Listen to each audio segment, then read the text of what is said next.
अस्सलाम वालेकुम सामीन। 8 रजब है, 10 फरवरी है।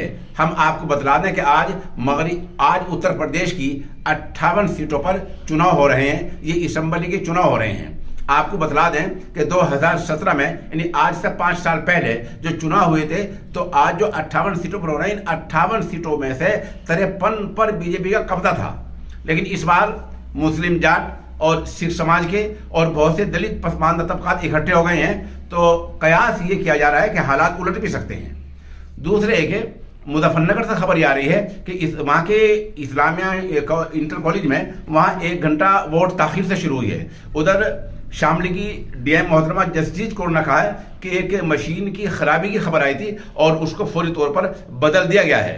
ये नामानगार बिलाल बिजरोलवी अभी वोट डालकर आप मेरी निशान देख सकते हैं कैराना हल्के में, और मेरे साथ जमीयत उलमा के तहसील सदर मास्टर समीउल्लाह खान साहब थे। आप उनकी तस्वीर भी साथ में इसी तरह देख सकते हैं।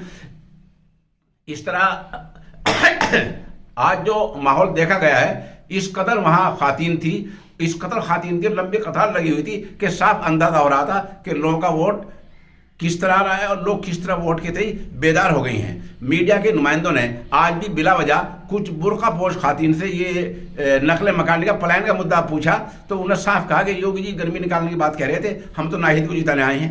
ये इस नामानगार ने पूरा इलाका का दौरा किया है और हमारी निगाह 58 सीटों पर मुकम्मल तौर से बनी हुई है। कहीं कुछ होता है, जैसे कुछ खबर अपडेट होगी आप हमारे साथ बने रहें। हम इंशाल्लाह 58 की 58 सीटों का आपको जायजा लगातार शाम तक दिखाते रहेंगे।